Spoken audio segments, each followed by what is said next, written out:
Welcome back to U3C learning programme. आप सभी का स्वागत है। मेरा नाम सुरेंद्र सिंह है। आज हम कक्षा 10वीं में गणित विषय में चैप्टर 6 में उदाहरण 14 को हल करेंगे। तो आइए देखते हैं। उदाहरण 14 है, हमारे पास एक आयत है ABCD और इस आयत के अंदर में कोई O बिंदु स्थित है। तो O को B से मिलाया गया, O को A से, D को C से। ये जो डॉट लाइन है देख रहे हैं, ये हम रचना में लिखेंगे। हमें सिद्ध करना है OB square plus OD square बराबर OA square plus OC square. तो हमने सबसे पहले आंसर में दिया है, मैं आयत ABCD में प्रत्येक कोण 90 डिग्री होता है और सम्मुख भुजाएं बराबर होती हैं। सिद्ध करने में OB square plus OD square बराबर OA square plus OC square. रचना जो ये हमने डॉट लाइन ली है, हम लिखेंगे PQ समांतर BC रेखा खींची। हमने BC के समांतर PQ रेखा खींची है। अब हम हल करेंगे प्रमाण में। तो हमने PQ समांतर BC लिया है। तो आयत में सम्मुख भुजाएं समांतर भी होती हैं, बराबर भी होती हैं। तो ये जो PQ BC के समांतर है और BC AD के समांतर है, तो ये परस्पर समांतर होंगी। तो हम लिखेंगे क्योंकि PQ समांतर BC कहां से आया, ये हमारे पास रचना से, तथा BC समांतर AD सम्मुख भुजाएं, आयत की सम्मुख भुजाएं हैं वो समांतर होती हैं।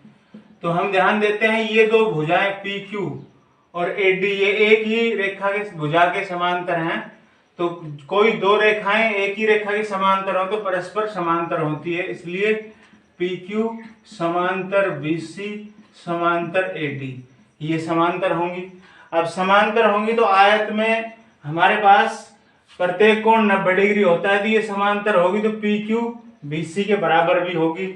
और इस प्रकार यहां पर जो समांतर होगी, तो ये जो कोण आएगा इस तरफ, ये जो अंदर का कोण 90 डिग्री है और ये बाहर का हो गया, दो समांतर रेखाओं के संगत कोण हो गए। तो इसी प्रकार ये दोनों 90 रहेंगे। इस प्रकार ये भी इस तरफ, ये दोनों 90 रहेंगे। और यदि इन दोनों को हम समांतर देखते हैं तो आयत का ये कोण भी 90 है, तो इसके अनुसार ये संगत रहेगा, तो ये 90 रहेगा। इसी प्रकार ये भी 90 कोण है, तो ये संगत भी 90 रहेगा। इस प्रकार जो P और Q पर दोनों तरफ कोण बनेंगे वो भी 90 डिग्री बनेंगे। हम लिख सकते हैं PQ लंब AB रहेगा तथा PQ लंब CD रहेगा। अब PQ जो ये है, ये AB पर भी लंब है और CD पर भी लंब है। ऐसा क्यों है? क्यों, ब्रैकेट में हम लिख सकते हैं क्योंकि AB लंब BC तथा CD लंब BC। ये जो AB है ये BC पर लंब है क्योंकि ये कोण 90 है, CD भी लंब है क्योंकि ये कोण 90 है। तो दो लंब रेखाएं, एक ही रेखा पर दो लंब रेखाएं हैं तो परस्पर समांतर हैं, और उसके BC की भी समांतर कोई रेखा खींची जाएगी तो जो ये लंब रेखाएं हैं इन पर भी ये लंब होंगी। तो हमारे पास आयत ABCD है। तो आयत ABCD के साथ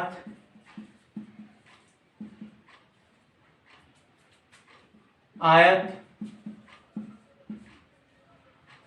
BPCQ, ये BPCQ, BPQC तथा ये भी हमारे पास एक आयत होगा और APQD भी आयत होंगे।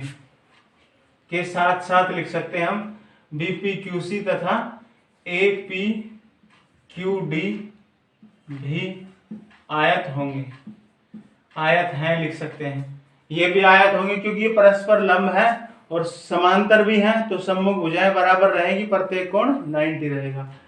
अब हमारे पास ये कोण 90 इधर आ गया, तो हम ये त्रिभुज लेंगे क्योंकि हमारे पास OB स्क्वायर सिद्ध करना है। तो OB समकोण त्रिभुज की भुजा है BPO, या इसको OPB लिख सकते हैं। तो समकोण त्रिभुज OPB में हम क्या लिखेंगे, ओ बी का वर्ग किसके बराबर होगा, ये कर्ण का हो गया तो बीपी का वर्ग प्लस ओपी का वर्ग। और किसके द्वारा लिखा हमने, समीकरण 1 पाइथागोरस प्रमेय द्वारा। तो पाइथागोरस प्रमेय द्वारा हम ये लिख सकते हैं। उसके बाद हमारे पास ओबी के बाद क्या है, ओडी है इस तरफ। तो ओडी स्क्वायर किस में रहेगा हमारे पास, तो हम ये समकोण त्रिभुज लेंगे, इसमें ये ओडी स्क्वायर है हमारे पास ओ क्यू डी में। तो समकोण त्रिभुज ओ क्यू डी में ये 90 हो गया तो ये कर्ण हो गया। तो कर्ण ओडी का वर्ग किसके बराबर होगा, आधार क्यू डी या डी क्यू लिख सकते हैं, इसका वर्ग प्लस इसमें आएगा ओडी का वर्ग कर्ण का वर्ग बराबर आधार का वर्ग जमा लंब का वर्ग। तो क्यू डी, ये क्यू डी का वर्ग और प्लस ओ क्यू का वर्ग। तो ये हमारे पास समीकरण 2 प्राप्त होगा, ये भी पाइथागोरस प्रमेय द्वारा। अब ओबी प्लस ओडी को जोड़ा गया है तो हम समीकरण 1 और 2 को जोड़ देंगे। समीकरण 1 में समीकरण 2 को जोड़ने पर तो हम जोड़ेंगे तो एक साइड जो है लेफ्ट में जुड़ जाएगी O B square plus O D square, और इधर इन दोनों को जोड़ेंगे तो B P square plus O P square plus Q D square plus O Q square. तो हमारे पास एक साइड क्लियर है। अब दूसरी साइड में ओ ए स्क्वायर, तो ओ ए स्क्वायर यहाँ ये है तो ये भी एक समकोण त्रिभुज है। अब इसमें ओ ए स्क्वायर कैसे आएगा, AP square plus OP square लिख सकते हैं। अब ओपी तो है हमारे पास, अब एपी नहीं है तो हम बीपी के स्थान पर एपी लिख सकते हैं। क्यों लिख सकते हैं, क्योंकि ये दोनों आयत हैं, या ऐसा कर सकते हैं हम जो है ये आयत सिद्ध हो गया, ये भी आयत प्रूव हो गया। तो ये जो है बीपी बराबर एपी रहेगी और QC बराबर QD रहेगी। तो इसको हम चेंज कर लेंगे, किस में चेंज कर सकते हैं, AP में। उसके बाद QD हमारे पास है तो ये QD है प्लस OQ है तो हमने लेके आना OC स्क्वायर। अब OC स्क्वायर कैसे आएगा, OQ square plus QC square. तो QC स्क्वायर हम लिख सकते हैं। तो BP को तो हम चेंज कर लेंगे QC में, ये आयत है, आयत की समूह भुजा बराबर। तो OB स्क्वायर ये वैसे का वैसा प्लस OD स्क्वायर। अब BP स्क्वायर को हम क्या लिख सकते हैं, इसके सामने वाली भुजा QC स्क्वायर, इसको हम चेंज कर सकते हैं QC स्क्वायर प्लस ये वैसे का वैसा रहेगा OP स्क्वायर। उसके बाद QD, तो QD के ये जो आयत है हमारे पास AP QD, इसमें QD किसके बराबर होगी, AP के। तो हम इसको चेंज कर लेंगे, किसमें चेंज करेंगे, QD को हम AP स्क्वायर लिख सकते हैं प्लस ये वैसे का वैसा रहेगा OQ स्क्वायर। तो यहां हमने कारण देना पड़ेगा, आयत APQD में AP बराबर QD, और आयत ये हमने लिया था BPQC में, और हमने BP को चेंज किया था QC में। तो BP के सम्मुख भुजा QC, तो BP बराबर QC। अब हम क्या ध्यान देंगे, ये side same to same OB square plus OD square. अब ये समकोण त्रिभुज है, इसमें OA स्क्वायर कब लिख सकते हैं, AP का वर्ग प्लस OP का वर्ग। तो AP का वर्ग प्लस OP का वर्ग, इसको हम किस में चेंज कर सकते हैं, इसको हम चेंज कर सकते हैं OA स्क्वायर का OA का वर्ग। ये सेम टू सेम रखेंगे QC स्क्वायर प्लस इसको हमने चेंज कर दिया प्लस ये वैसे का वैसा OQ स्क्वायर, और इसमें लिख सकते हैं समकोण त्रिभुज OPA में कर्ण OA का वर्ग किसके बराबर होगा, OP का वर्ग प्लस AP का वर्ग। उसके बाद अब OA स्क्वायर आ गया हमारे पास, अब क्या रह गया OC स्क्वायर। तो ये same to same OB square plus OD square बराबर।